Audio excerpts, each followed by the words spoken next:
Good evening and welcome to the Newshour Agenda. I'm Madhavdas G. First up, a quick look at the show at a glance. Amidst the global trade uncertainty, opposition has questioned the centre over the shortage of LPG supplies. While the government has clarified on steps taken to tide over the crisis, Rahul Gandhi has chosen to link this issue to the Epstein files and has called it a case of compromise.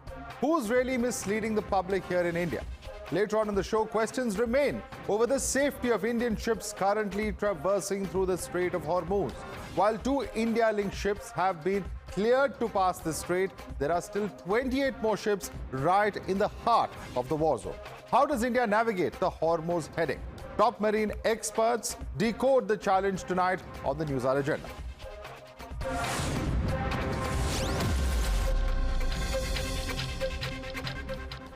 Viewers, the war in West Asia is only intensifying by the minute, and the conflict has hit global trade hard. Just hours earlier, Iran's supreme leader, Mojtaba Khamenei, claimed that the Strait of Hormuz will remain shut and vessels in the region continue to come under attack.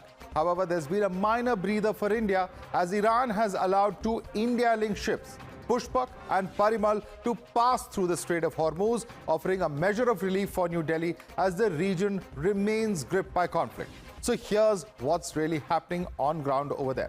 Let's quickly take you through the current update. The fact is that ships now part of India-linked supply chain, and these are the 2 ships we're talking about that have passed through the Strait of Hormuz, and they're near the Oman area is what we are told. Now, there's also the fact that they have transited this particular area of the Strait of Hormuz. The Pushpak and Parimal ships are India-bound, carrying with them a supply of crude, and it's also a fact that movement is after the External Affairs Minister spoke to Iran's Foreign Minister just a day ago. Now, in fact, the friendly ties between India and Iran have now prompted some analysts to seek Prime Minister Modi's intervention. Retired US Colonel Douglas McGregor believes that the US President needs to ring Prime Minister Modi as he has good relations with both sides involved in the conflict. I think you have to find an intermediary, first of all, someone who is not part of the problem. My personal preference, if I were advising the president, is to call Prime Minister Modi in India. Now, you can say, well, he was just in Israel. Well, that's fine. He has good relations with Israel. That's not a bad thing. He also has good relations with Iran. And I think if President Trump talked to him and said, look, we need to end this, find a mediator, somebody that they will listen to. However, politics is back home here in India has peaked over this distribution of LPG. Rahul Gandhi has questioned the government's stand on the matter, but soon drew a link to the Epstein files. Rahul Gandhi believes that the government has compromised on foreign policy at the cost of India's image. This is a very puzzling fact for me. It has been a very puzzling fact why a nation the size of India would allow any other nation, the president of another nation, to give us permission to buy Russian oil, to decide who our relationships are with. And I have figured the puzzle out. And the puzzle is about compromise. We have a gentleman sitting here who is the oil minister. He himself has said that he is a friend of Mr. Epstein. However, as the opposition is drawing a link to the Epstein files, BJP has accused the opposition of trivializing concerns over LPG at a time of war. The BJP has accused the Congress of using LPG issue to have a picnic at Parliament. But the Congress maintains that Rahul has raised a serious issue and a matter of real concern for the country. In the last 5 days, LPG production has been increased by 28% through refinery directive, and further procurement is actually underway.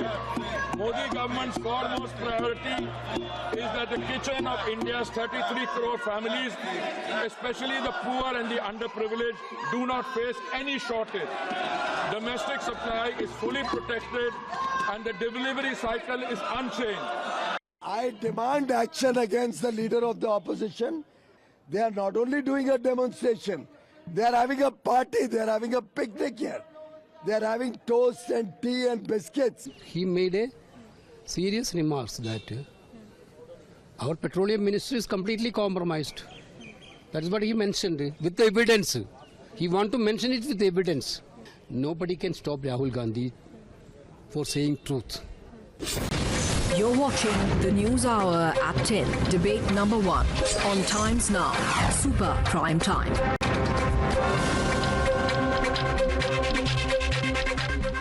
All right, let's introduce our panel. Joining us at the moment is Sanju Verma, BJP's national spokesperson. Tushar Gupta, political analyst, is with us. Nikhil Jain, political analyst, also joins us, as does Tausif Rahman, TMC's national spokesperson. Let me start first and foremost with the allegation of opposition. Sanju Verma, the opposition's allegation is that the government has somehow compromised. Rahul Gandhi is, of course, drawn in Epstein.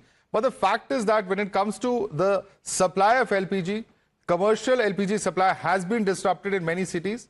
And it's also a fact that this is leading to a lot of panic buying, people queuing up before agencies. Somewhere or the other, has the government not been able to send out or communicate a calming message that, yes, we indeed do have the supplies, and why this panic on ground then? Sanju Verma. Madhav, first things first, I'm reminded about what the situation was in 2021. And I know you will say, or perhaps there will be panelists who say, oh, don't compare apples with watermelons. During the COVID pandemic, exactly the same thing happened. Despite all the propaganda by the opposition and despite Rahul Gandhi having the audacity to say, ye to Modi ki vaccine hai. Akhilesh Yadav said, ye to BJP ki vaccine hai. We administered 194 crore doses, the world's largest and fastest vaccination drive. In fact, Antonio Guterres, the UN Secretary General, said Modi was the healing touch that was needed during the world's worst pandemic in over 100 years. And ditto today. Now, within barely 6 years, we see Rahul Gandhi at it again. Propaganda at its very worst. Is there a problem? Yes. Are we in the middle of a war? Not just like a war-like situation, but in the middle of a war? Oh, yes. Most certainly, yes. You have to be deaf, dumb, mute, not to see that there is a crisis. Are many countries affected by this crisis? Or is it only India? Of course, it is not India alone, despite the fact that, yes, we import a large chunk of our crude and our LNG. But here is the catch, Madhav. LNG prices have risen from $12 per MMBTU to more than $25 per MMBTU in the last 3 months. That's a 108% increase. LPG prices domestically have gone up by 7%. The second point, yes, the booking cycle is 25 days, but the delivery cycle is 2.5 days only. The third point, Brent crude prices have risen from $63 last year to $98 as we speak now. That's a 54% increase. But has anyone on any debate said that in the last 17 consecutive months, fuel inflation in India was negative? December 2025 minus 2.3%, okay. Jan 2026 minus 2.4%, and I believe the latest figures that have come out for February. Sanju Verma, so there is a crisis. You are admitting there is a crisis. To that extent, the opposition is justified in raising this issue. Problem. Not a crisis, there is a problem, Madhav, and I would be, stupid not to admit that there is a problem. But problems are meant to be surmounted. Let me bring in the opposition now. Let me bring in the TMC spokesperson, Tausif Rahman. There is a problem. Even the BJP spokesperson is admitting it. I don't think the government is running away from it. Otherwise, they would not have probably made a statement in the House. But the point is, it's not a unique situation that India finds itself in. It's a global supply chain crisis. And India, because it's invested in terms of the 50% of the oil that it gets from the Strait of Hormuz, particularly is affected. But it's also a fact that Indian diplomacy has been at work. We have been able to bring out 2 ships from the Strait of Hormuz. Would you not like to laud the government and its diplomatic initiative in that regard? Thank you, Madhav. Thank you for this question. Well, thank God at least BJP is accepting that there is a crisis, because yesterday they were not doing that also. So if you think this is just a, please, see, if you think all this is just a panic. Who imposed ESMA then? I used the word problem. I did not use the word crisis, Madhav. One by one. And Tausif, you would also appreciate that the ESMA was not imposed today. It has been imposed over 24 hours ago. So there is a reason why ESMA is invoked. The Essential Commodities Act, to be more specific. No. Let me complete, Madhav. Thank you. I tell you thank you for this question, because again I will repeat myself. Yesterday BJP was not accepting that there was no crisis. But now the problem is, see, if you think that this all is a panic mode created by opposition, then why don't you ask the official of Sri Ram Mandir and Ayodhya as the Sita Rasoi is not functional because shortage of LPG gas? And if this crisis is not true, then why did you raise 64 rupees per cylinder? Modi is killing the nation for his own benefits and for his share sapata, sir. The LPG crisis engulfing India is not a natural disaster. Please. Tausif, let's temper our language. We are talking about gas. We're not killing anybody here.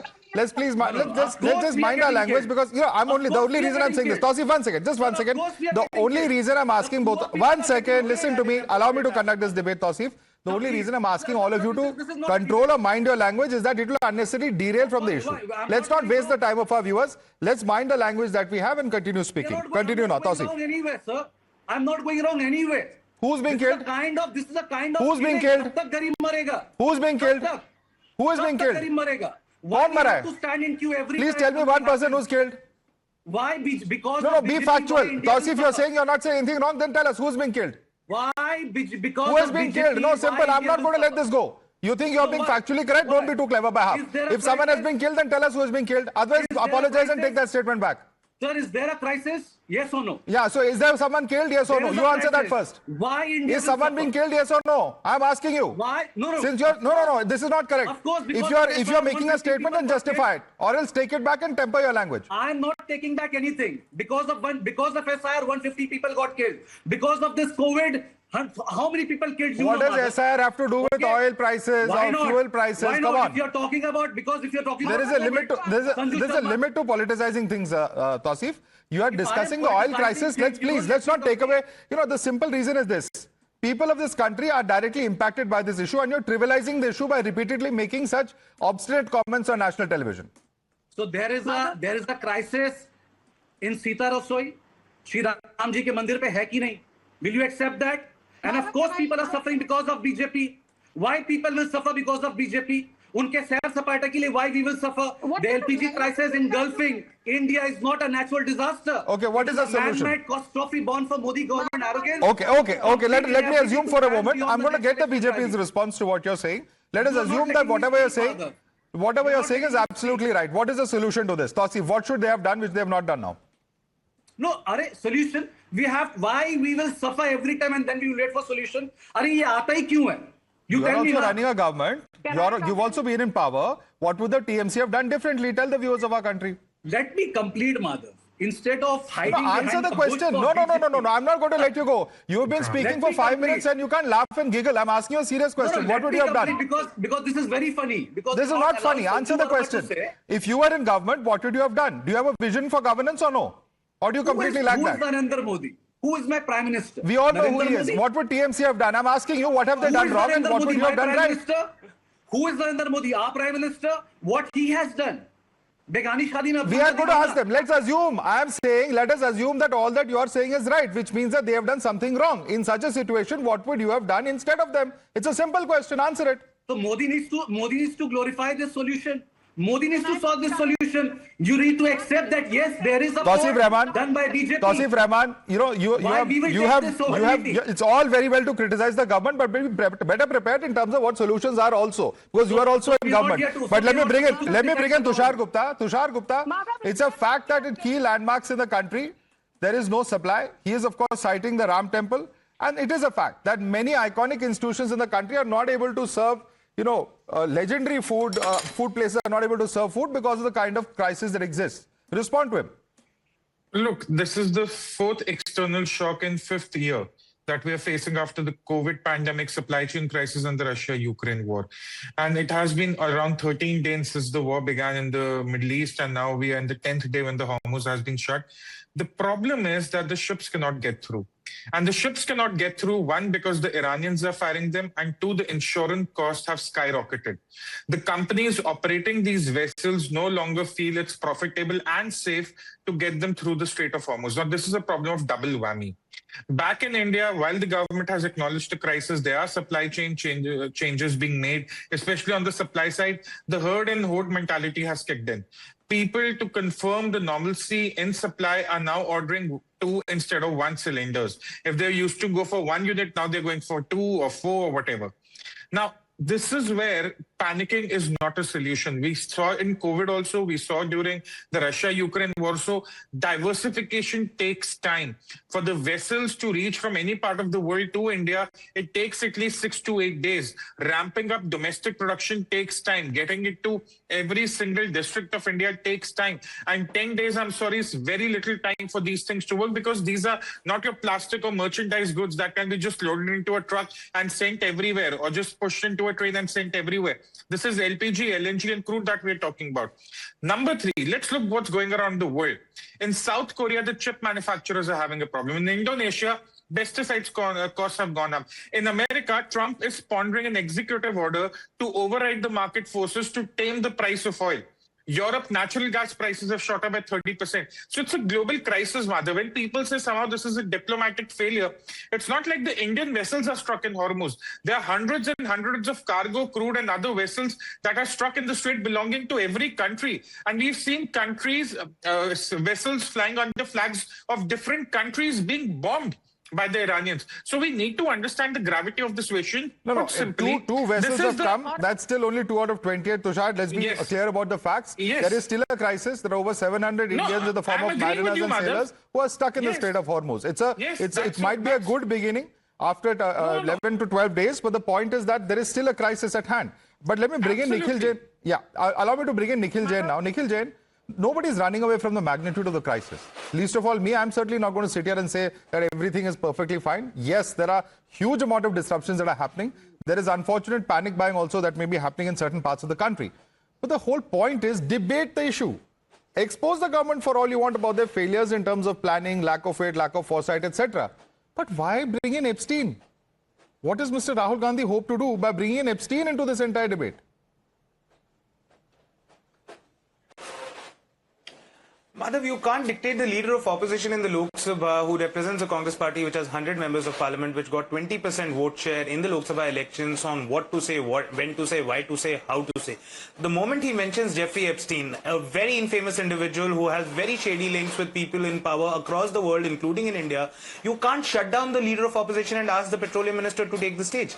Rahul Gandhi was pointing out to the fact that India has given up its energy autonomy and various other sorts of strategic sovereign decision making that we should be having, and the Prime Minister and the Petroleum Minister and this government has just surrendered to Donald Trump. And why is that? Because of Jeffrey Epstein. Now, you may agree with it, you may not agree with it, you may ask him to prove his allegations, but you have to allow the leader of opposition in the Lok Sabha to speak on the floor of the Lok Sabha. You can't treat things in such a cavalier manner, number one. Number two, the BJP spokesperson on your show first says it's a crisis, then she corrects herself and says it's not a crisis, it's a problem. But the petroleum minister of the government on the floor of the parliament says there is no problem. There is no shortage of diesel, petrol, fuel. I'm reading out for your sake, Nikhil Jain. Print out from ANI.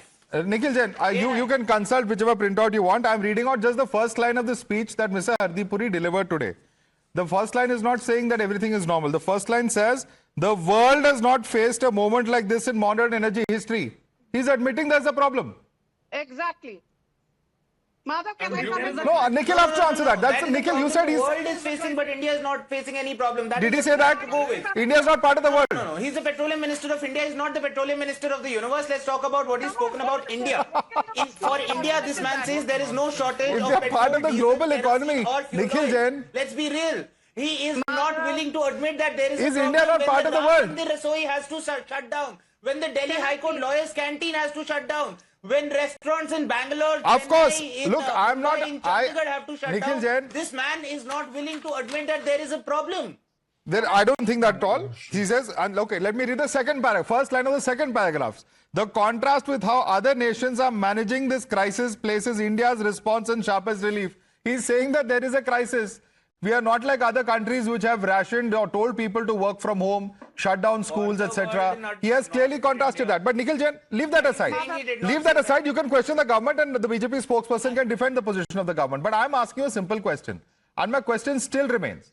Just as you can criticize and question the Prime Minister or the ministers, Mr. Rahul Gandhi is also not above questioning. He may be the democratically elected leader, but that does not mean that his actions or words will not be questioned. And in that light, I'm repeatedly asking you, why is Mr. Epstein being involved in a war? Did he fire the Tomahawk missile? Did he fire a Shahid drone? What exactly did he do to deserve a place or being given credit for this war? The reason Jeffrey Epstein is being mentioned by Rahul Gandhi in India, by other opposition members in India and across the world by different political players is that Donald Trump, it is being touted, it is being claimed that Donald Trump has launched this attack on Iran because he wanted to deviate attention from Epstein, number one. But that's not relevant to me. As an Indian, what is relevant to me is that my government is not looking after my country's strategic autonomy. You have Caroline Leavitt, the press secretary of the White House, coming out and saying India has been permitted to buy Russian oil for 30 days because they have been good actors. Days ago, you had the the Treasury Secretary of the US saying the same thing. You can say Donald Trump is a maverick, he goes around saying whatever, all right. But the entire US administration is not a maverick. The government of India needs to condemn it, but they are not condemning it and they are acting according to what the US administration wants them to do. And the question is why? Because let's remember, Madhav, it is the very same Prime Minister and the very same government which gave a middle finger to this very same US administration. Language, temper your language. I don't want to repeat myself, please. There are children watching the show, probably teenagers. Let's mind our language, please. Let's get a grip over ourselves. All right. I take my words back. All right. I take my words back, but I'm praising my government that a year ago, the very same Prime Minister rebuked the US administration and said, no, we are going to continue buying Russian oil. He may not have said it, but that's what he did. Okay, I'm going to come to each of you one by one. Please, many hands going up. All your hands are going. I'm going to come to each of you. First, I want a response from Sanju Verma. Sanju Verma, has India surrendered its strategic autonomy, as Nikhil Jain and members of the Congress party have been saying for the last several days? I want you to answer that question point blank. Thank you. Madhav, my simple, a very pointed rebuttal is this. Thank God Narendra Modi is the Prime Minister. We've not ceded an inch of our strategic autonomy, and if anything, for whatever it is worth, आज क्योंकि 56 inch के सीने वाले प्रधानमंत्री Narendra Modi is at the helm of affairs, that is why Modi can pick up the phone and talk to Benjamin Netanyahu. Modi has had conversations with his counterparts in Bahrain, UAE, Saudi Arabia, Kuwait, Jordan, Oman, and he successfully de-hyphenated our policy on Israel vis-a-vis the Arab world. Secondly, till 72 hours back, the entire Darbari ecosystem was saying, "Arey, Iran se to ek, जो Strait of Hormuz है, वहां से तो एक भी Indian ship को passage नहीं मिला." As soon as it came to light that 2 Indian ships, Pariman and Pushpak, were actually allowed passage via the Strait of Hormuz, the goalpost shifted. What did the goalpost become? The goalpost became that, but a ship of Thai origin was attacked by the Iranians. Now, we have nothing to do with that, but the moment we said that even when it came to that, ship which was destroyed or torpedoed near Sri Lankan waters by the Iranians, we said INS Taringini from India actually went and assisted the Sri Lankan authorities. But I want to ask you on that. Sanju Verma, I have to ask you on that. The criticism of the government, which many diplomats, former diplomats and otherwise, and observers have said, is that our entire engagement with Iran started after that incident, after that torpedoing of Iris Dana, which we wasted about 4 or 5 days in terms of articulating our position, because Iran has been a long-standing, a decades-long friend of India. Perhaps we could have acted with a little more alacrity and a little more sensitivity rather than wait for that torpedoing incident to happen. Madhav, that's a great question, and I will repeat. I was on your show, I think. I will say this. Diplomacy is also about making your voice heard at the right time. And I'm not going to be apologetic about saying that if Modi government was quiet initially, silence is also a part of statecraft. And I'll tell you why. Iran did not stand with India during CAA. India against Iran ne vote kiya tha on the Kashmir issue at the OIC. Yeah. Iran did not stand with us on the abrogation of Article 370. Iran very often has used the term India occupied Kashmir. So if we still did not take a stand against Iran, but Iran has helped us block Pakistan in the past. That's also a fact. Let's give me 10 seconds, please. Yeah. Madhav, the final point is this: in 10 seconds, I did not heckle anyone. Okay, quickly conclude. Yeah, yes, very limited time, please. Yeah. India's energy security is today absolutely intact because we have 250 million barrels of crude and fuel stock, 258 MMTPA of refining capacity, and we have more than 8 weeks of buffer reserves and 728 $8 billion of forex reserves Okay. to ensure Tausif. that our imports are... Tausif, quick response to Sanju Verma. We are almost out of time. Quick response. Madhav, I have statistic if you allow me, please. India consumes 31.3 million tons of LPG annually, with 62% imported to 85 to 90% passing through the Strait of Hormuz. I mean, this is a basic energy security data. I need competent government factors into planning. Now, just tell me, Madhav, the West Asia conflict escalated over months. The Prime Minister visited Israel days before war began, had full intelligence access, and control India's entire diplomatic energy machinery, yet no strategic reserves. Are you saying Netanyahu would have told Modi that I'm going to attack Iran? Are you saying Netanyahu would have told Modi I'm going to attack Iran? Are you serious?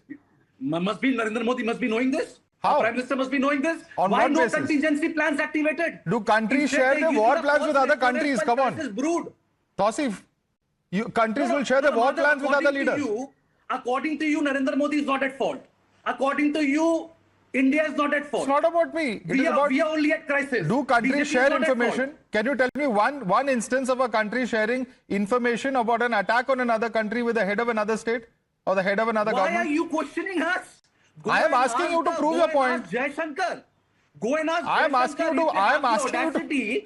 Sir, the questions also have to be rooted in some facts. But nevertheless, Tushar, Prime Minister Modi went there a few days before to Israel. He should have known that there was a war that was going to come. And that is a failure of the government, according to Tausif. Your response? So the TMC spokesperson wants us to believe that the Prime Minister's diplomacy has failed because the Hormuz is shut globally for global vessels. But at the same time, the Prime Minister is so powerful that the world's biggest economy and the region's most powerful actor, Israel, discusses their war plans with the Indian Prime Minister before taking action against Iran. So I think Tausif is riding on two boats here, and both of them, I hope, are not sailing through the Hormuz, or they'll actually be attacked with facts. Okay. We'll have to leave it there, ladies and gentlemen. Completely out of time. Interesting discussion, of course, in Parliament today. We'll have to see what happens tomorrow as well. Sanju Verma, Tushar Gupta, Nikhil Jain, Tausif Rahman, thanks so much for joining us this evening.